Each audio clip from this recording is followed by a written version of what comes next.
My name's Jim Kern. I'm president of Hiking Trails for America. And I'm in Michigan right now.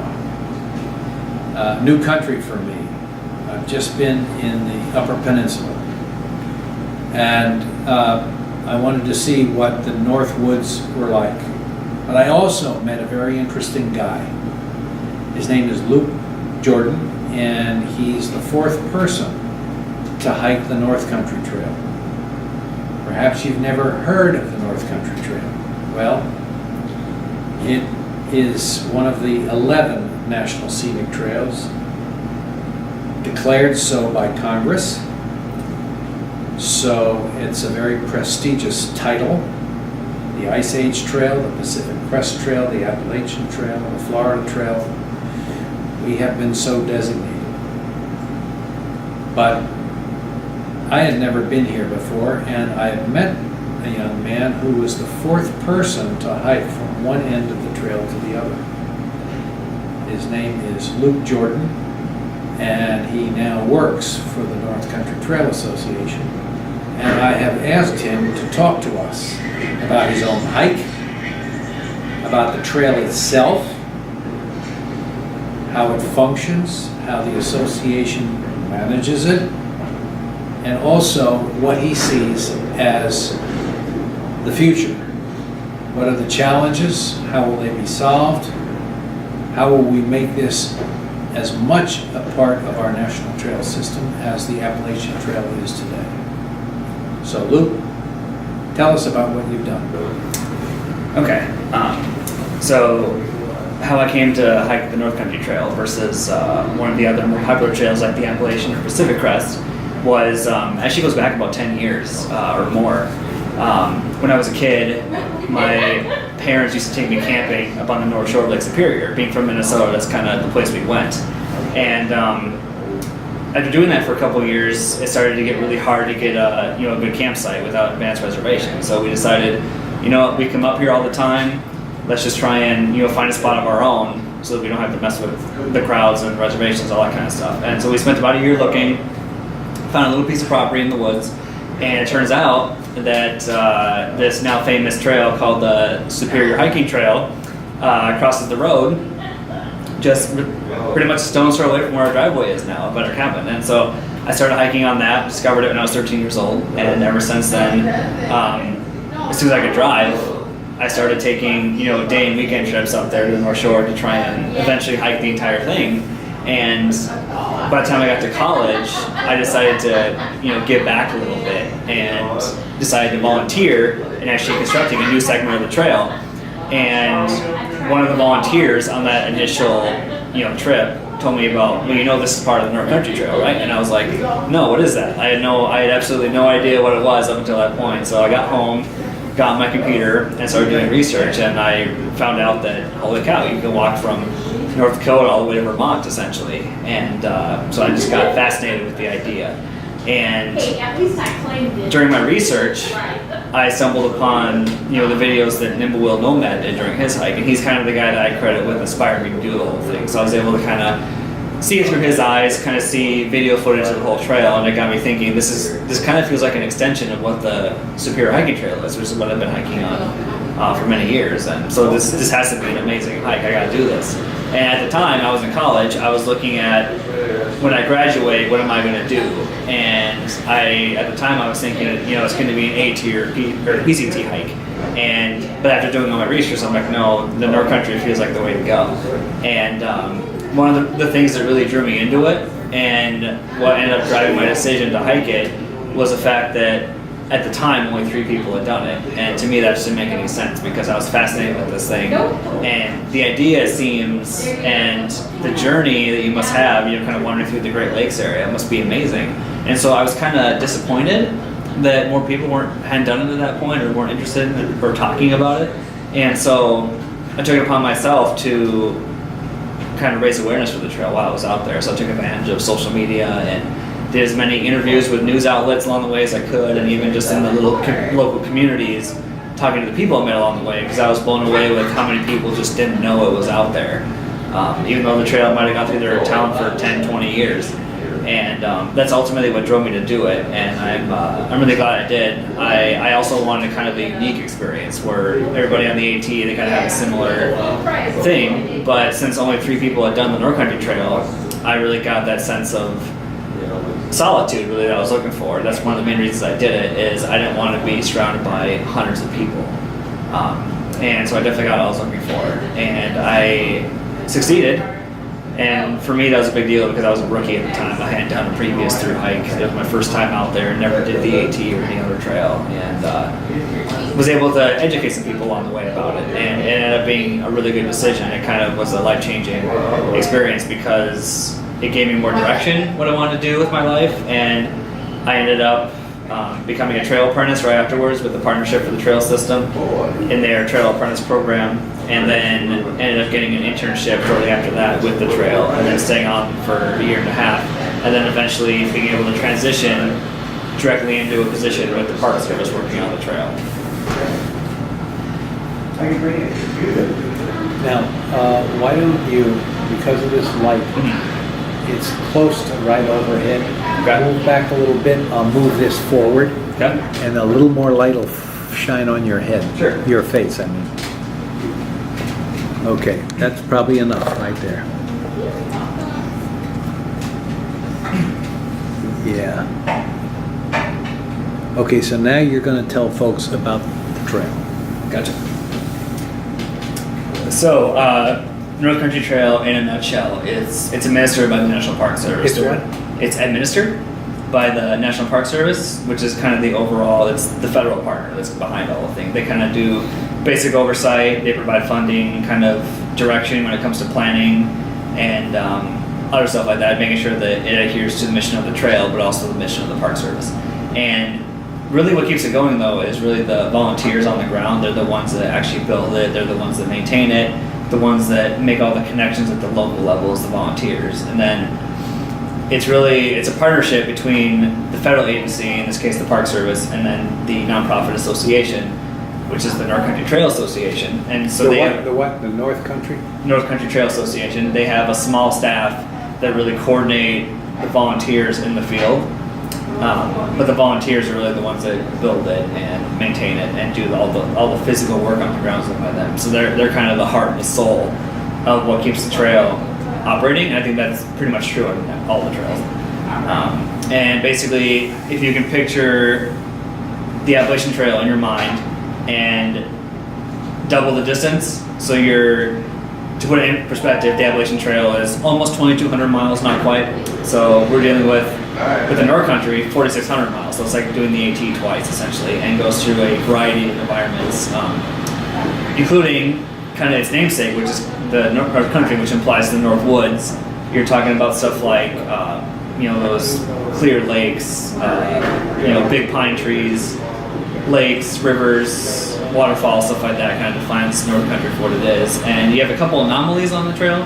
For example, in North Dakota, you're in the tallgrass prairie ecosystem. It's really big sky country out there, which is really unique. I think it's pretty much the only part in the entire National Trail system right now that goes through that kind of environment. Really unexpected. Going into it, I didn't really know. I kind of fell into a stereotype where it's flat, featureless, but there's some surprising scenery out in North Dakota, and that's the western terminus at Lake Sacagawea. Also significant because it's where the Lewis and Clark Trail goes, so that's kind of what the point of connection is there.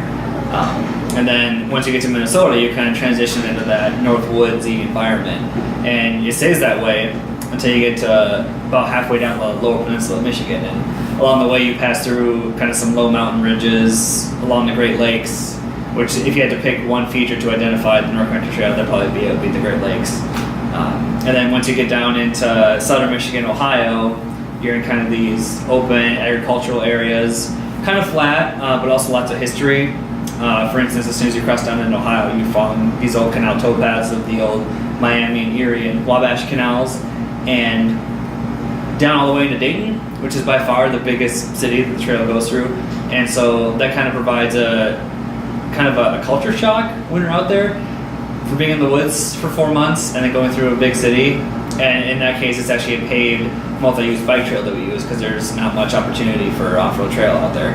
So occasionally it does divert from the typical what we think of like single track hiking trail in areas like that where it's really urbanized, really populated. So that's another kind of unique place along the trail. And Southern Ohio goes through the foothills of the Appalachian Mountains, really, so that's kind of a unique cultural area all in itself. I definitely was reminded of the Smokies a little bit down there. And Pennsylvania, on the Appalachian Trail, has a reputation of being the rockiest state. That's also true on the North Country Trail. So Pennsylvania kind of has a character of its own, even though it's kind of a short stretch overall.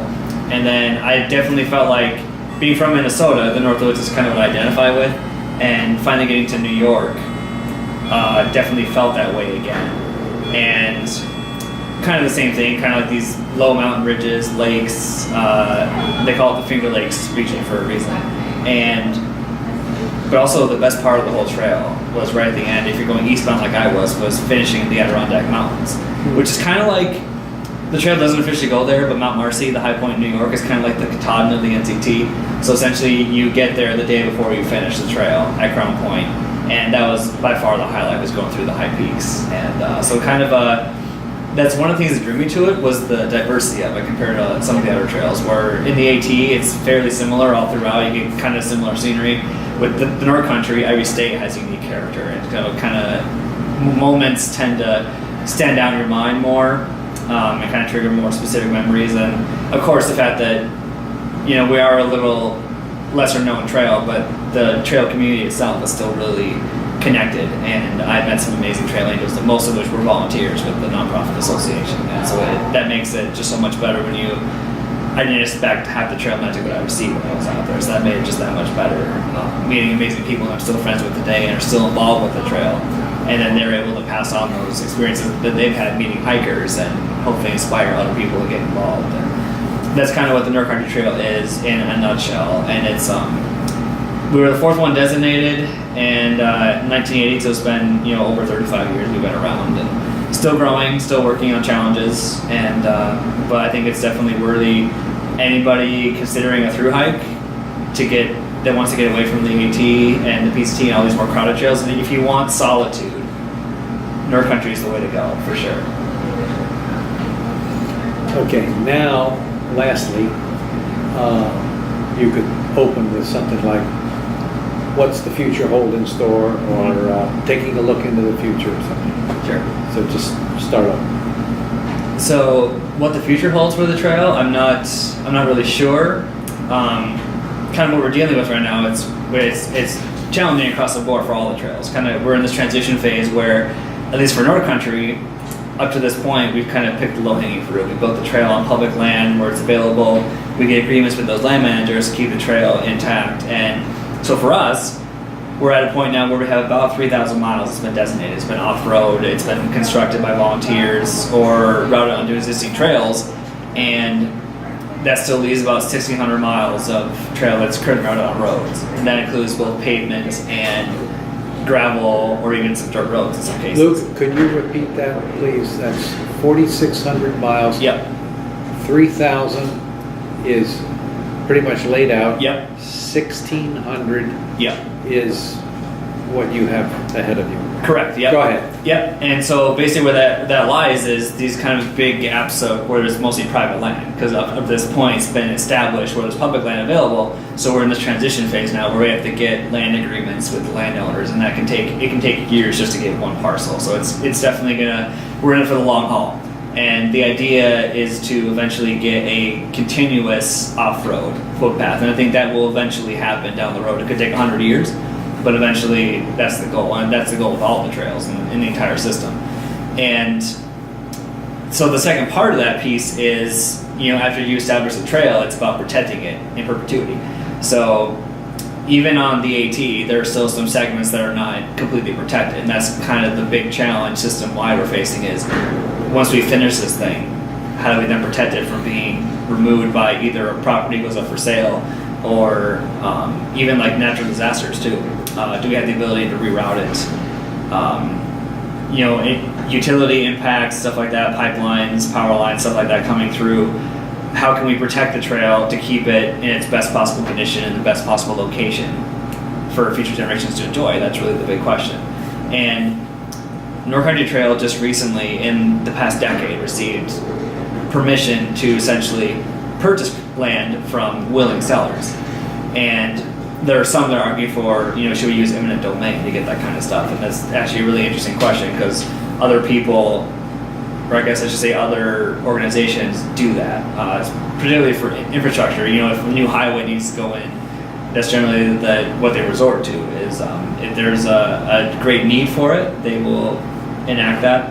And that's definitely a possibility that could be considered in the future. And I think eventually, regardless of the method, we'll eventually get there where the entire thing will be protected just from sheer land acquisition. So if a property goes up for sale, landowner dies, if we're able to get to the property fast enough, it will eventually provide a protected corridor for the trail.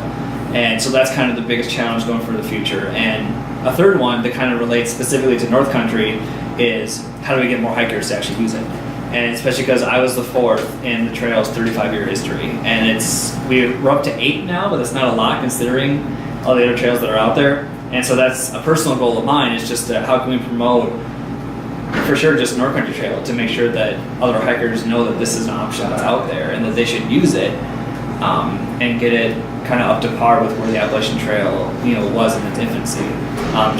My personal goal is to get to a point where if we could get a dozen people a year to at least attempt it, that'd be a good starting point. That'd be a good sustainable number of people to keep the operation going with maintenance and all that kind of stuff. And so that's kind of a challenge that's unique to us, but also it could apply to the other trails that are not the Triple Crown. So trails like the Ice Age Trail and the Pacific Northwest Trail and Florida Trail, all these other trails that they could actually benefit from a little bit more use, but not overuse. So that's, I guess, kind of the third layer of the whole thing, is for the future, is how do we get there? I really don't know. It's going to take a while to figure all the things out, but I do what I can. I just give presentations every chance I get, share my story, and hope that I can inspire one person to get out there and try something. Yeah.